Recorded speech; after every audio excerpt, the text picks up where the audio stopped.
Hello there. Today in Lightspeed, we'll be showing you how to make a heart charm necklace. We're going to start in Inkscape, and then we're just going to click on File and then Open. We're going to look for our file in our Downloads folder. It's going to be named Heart Charm. We're going to click Open, and then not really going to mess with any of this. We're just going to click OK and open it up. And then it'll open up a little weird. All you want to do is just make sure that you can open it up full size. So we'll just maneuver that so that it pops up. Next thing we'll do is we'll right click on our object, we'll ungroup it, and then what we're going to do is just click and drag so that we can see the size of our shapes. We're going to change it from millimeters to inches so we have a better idea of how big it'll be. That looks like a good size to me, so we're going to save it as a SVG in case we wanted to change anything in the future, or just so we have an edited file.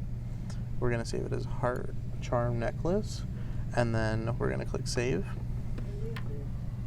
Now we're going to save it as a DXF file. We're going to click on Save a Copy, and then we're going to click on SVG, change that to DXF, and once we do that, we're going to save it as Heart Charm Necklace. We'll click Save, and then after that, a menu will pop up. We want to make sure that the boxes to the left are unchecked, and then the box to the right where it has measurements is set to millimeters. That's the size of what we use in our laser cutter, so we want to make sure they're the same and that when we import it we don't have problems. Now to import it into RDworks, we're going to click File, Import, and then we're going to select our file.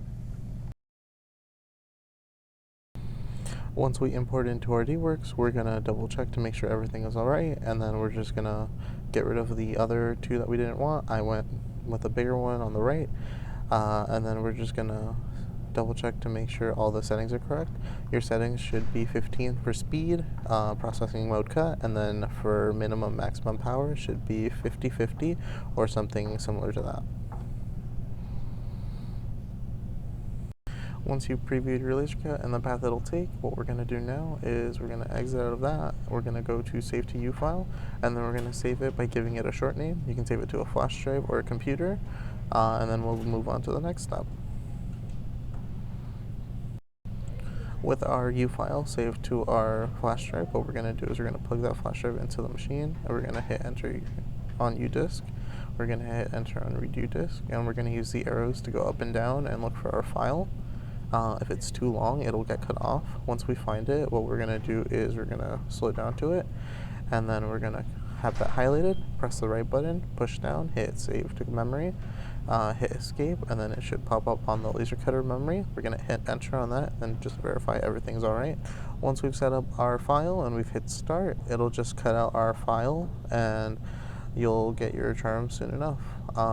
Things to remember: once it's laser cutting, you don't want to lift the lid, otherwise it'll stop cutting and you'll let the smoke out. The other thing you want to do is just wait until it's done laser cutting. You want to give it a good 5-10 seconds for all the smoke to clear out, and then you can open up the lid and then take it out. That's pretty much all you need to know. Once your key charms are done, we're going to take our necklace chain and then our 2 jump rings. We're going to put the jump rings through the key charms, and that's going to let them move about a little bit more freely, and they're going to look a little bit nicer. I'm using my hands and fingers. You can use pliers or other specialized tools that'll make it way easier. This is just what I had on hand.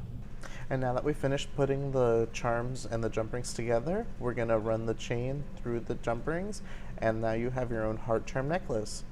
You can use this process to make any type of necklace you want.